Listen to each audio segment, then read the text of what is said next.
Let us all be reminded na kayo, the ones who put the pressure on you, ang ating mga kabataan, kayo ang pag-asa ng ating bansa, ng ating bayan.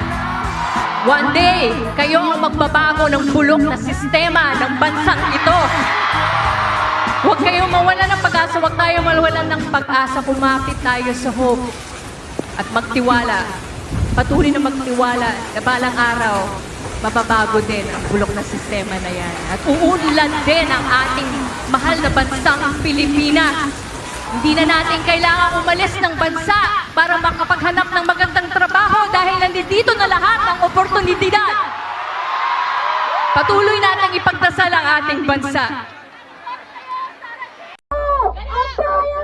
Ngayon ay lumalaban! Ngayon ay lumalaban! Ang tao, ang bayan! Ang tao, ang bayan! Ngayon ay lumalaban! Ngayon ay lumalaban! Ang tao!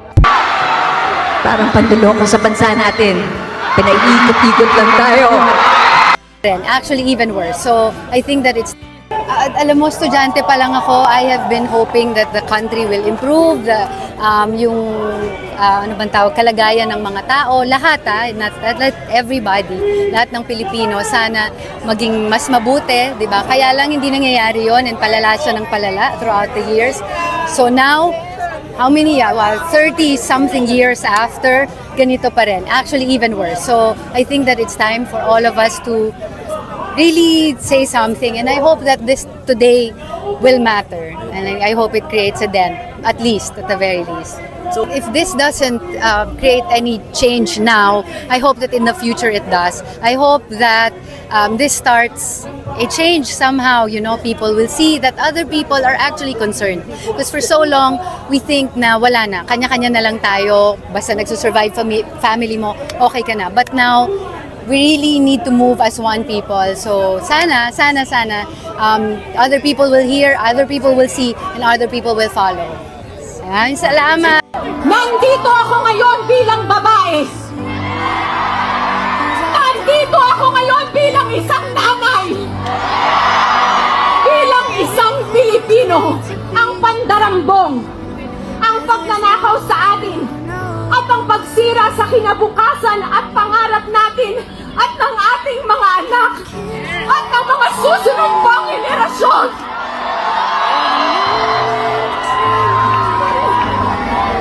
Isigaw natin ang ating galit.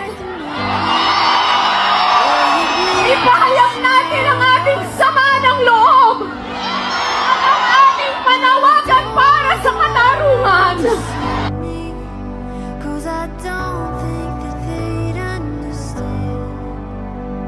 Huwag ka na umiyak. Ganon talaga ang buhay. Kaya hinahamon ka namin, Pangulong Bongbong Marcos, kung gusto mong magkaroon ng magandang legasiya, ang pangalan mo, ipakulong mo lahat ng magnanakaw.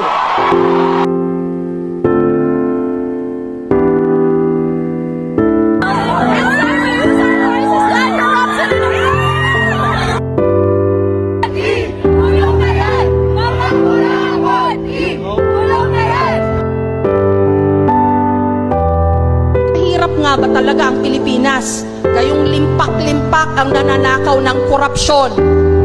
20% of the national budget according to estimates.